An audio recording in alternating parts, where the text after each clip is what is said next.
À Grenoble, Naturissima, le salon du bien-vivre s'achève. Alors, coup de projecteur ce soir sur un stand particulier.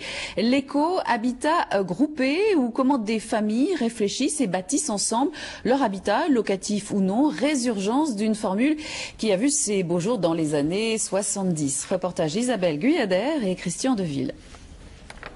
Le Jardy, ça c'était les... Voilà, le Jardy, c'est la Mecque, ça. Les pionniers, ouais, 75, travaux réalisés en 75, la maison des Jardy. D'ailleurs, il y a eu des articles dans des journaux. Paul et Robert aussi ont fait partie des pionniers de l'habitat groupé, qu'on appelait plus volontiers à l'époque habitat autogéré. L'idée d'Elix a germé à Mélan en 78, dans la lignée des lotissements Castor. On était sur Saint-Martin-d'Air, dans un 4 pièces avec 4 enfants, il fallait qu'on parte, mais j'avais pas envie de partir tout seul.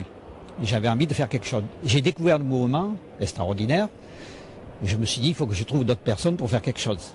Le projet regroupera finalement 7 familles. C'est l'année de la création de la ZAC des Béalières. La municipalité veut associer les habitants. Elle reconnaît Elix comme promoteur à part entière, lui vend le terrain.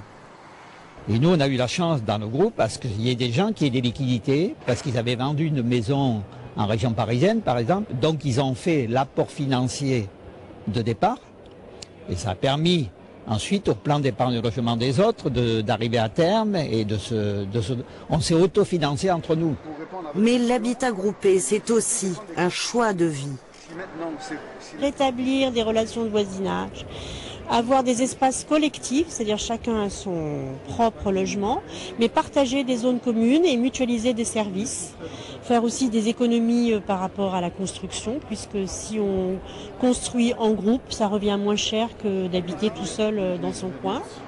Et la formule séduit de plus en plus les particuliers. Plusieurs projets sont en cours et les collectivités qui commencent à lancer des appels d'offres. C'est nouveau pour ce type d'initiative.